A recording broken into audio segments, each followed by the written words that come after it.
Light travels around 300 million meters per second, and sound travels 1,000,000 times slower. As humans, limited by our biological composition, we're capable of running about 3% of the speed of sound. But powered by our limitless creativity, innovation, and collaboration, we have managed to travel much, much faster. Liftoff of Discovery. As we go forward at a historically high pace and innovations emerge, we must also transform the underlying energy that has fueled this revolution: electricity. Whether we need to match new power density demands, facilitate the adoption of renewables, improve system efficiency and safety, or reduce cost, it all starts with a switch. A switch designed for direct current power transmission and distribution that meets the ultra-fast switching requirements and has less than 0.01% of on-state losses. A switch that is scalable and ready for power-dense applications. This is EDISON, a hybrid fast-switching DC interrupter with surge protection. Employing a piezoelectric actuator, we managed to reach unprecedented mechanical switching speeds. A supercritical fluid dielectric with high dielectric strength, low viscosity, and excellent heat transfer capabilities lead to a compact, lightweight, and low-cost design. A fault current commutation circuit limits current during tripping, reduces energy absorption requirements, and allows for high-efficiency operation. While a sequential tripping scheme reduces current rising rate and time, meaning less current and voltage stresses. EDISON is ready for the next electrical revolution. Are you?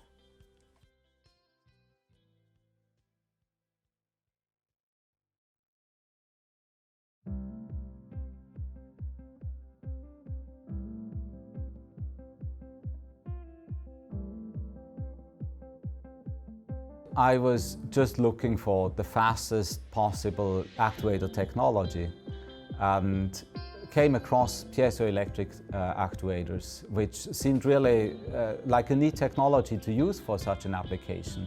But the more I looked into it, the more I realized you also get that accuracy of micrometer resolution movement, which turned out to be a huge advantage for our application in the fast mechanical switch, where we can really control the movement at a micrometer scale in a microsecond time scale.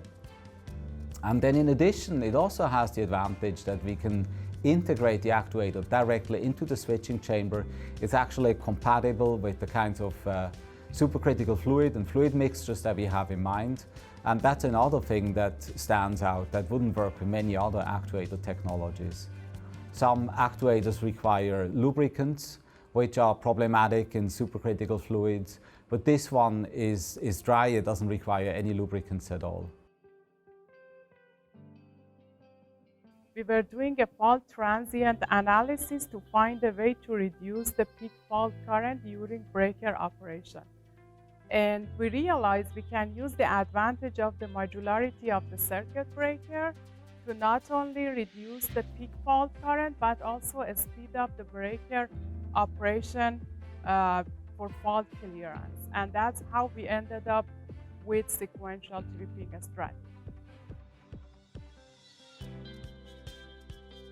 We had a vacuum fast mechanical switch in mind and designed actually and operated a fast mechanical switch that operates its actuator in vacuum. But it was clear quite early on that the limitations there is the maximum current density we can run, just because it overheats so easily. So we were looking for a switching medium that combines very high dielectric strength, very low viscosity, with good heat transfer capabilities. And these supercritical fluids can exactly provide that. So any applications where you need a combination of moving elements, where low viscosity is important, and a high electric field, supercritical fluids seem to make a lot of sense. We started experimenting with mixtures of supercritical fluids to further tailor its properties to the application that we have in mind.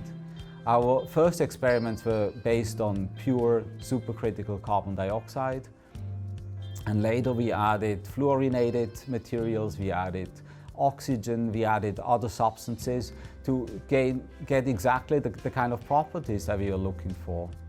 At some point we even added ethane, which helped to lower the critical temperature. Again, depending on the application, it can be very important that the critical temperature is low.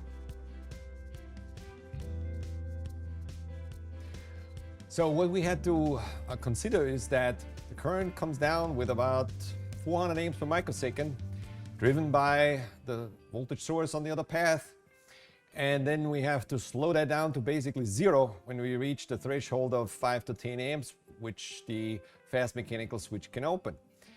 And that's a challenge because changing the voltage on the commutation circuit is not so easy, and controlling that current at zero is even more complicated. But we realized that we can also change the inductance. And if we change the inductance, the change in voltage doesn't matter anymore.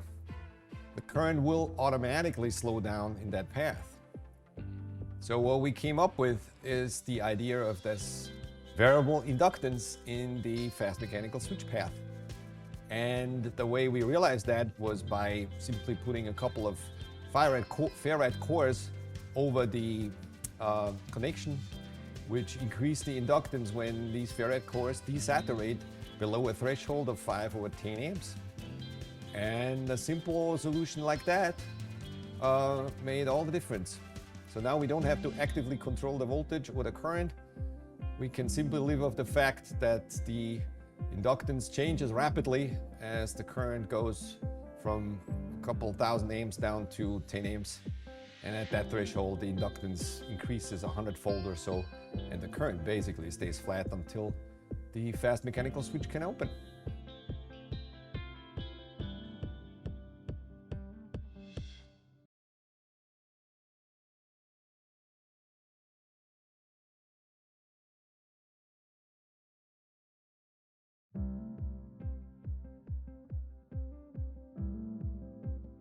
The first market we ran into, and it was no surprise to us, was the use of our switch in military onboard ships, military ships. And this is because the Navy is moved towards a 12 kilovolt onboard distribution grid. There were two important reasons that we uncovered for their move this way. Number one is that it's extremely expensive, about $1,000 a foot to lay cable on a ship, so medium voltage means they're going to be able to reduce copper and reduce that cost.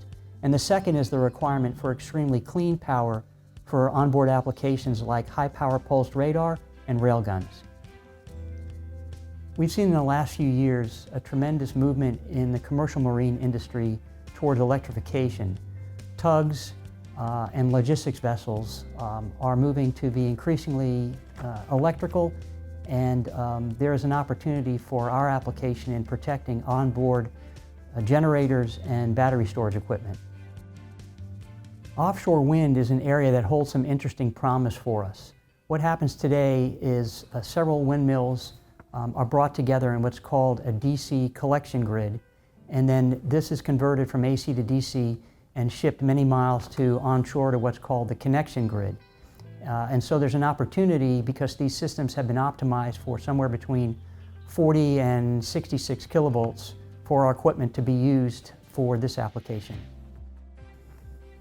One of the strongest value propositions we've seen is that inside the data center. We've spoken to folks like Microsoft and Google, and we originally thought that their interest would be in bringing this equipment in-house to supplant generators as they move towards battery storage systems. But what we found is that the cost of the real estate is so high that some of this switching equipment is moving outside the data center. On the other hand, what we did learn is that there's a tremendous concern around safety and arc flash mitigation. Workers don't like to wear this sort of rubbery PPE, personal protective equipment, and so our sub 500 microsecond switch could be extremely valuable in minimizing the exposure to arc flash in the data center. In a similar vein, we received great interest from Southern California Edison and PSE&G in our capability as a way to mitigate the chance for grid spark fires. Whether there's a line break or some other disruption, using the ultrafast switching to reduce the chance for spark to keeping the energy something below 1 or 1.5 calories can have a tremendous impact in reducing the ravages of grid spark fires in the west and the southwest.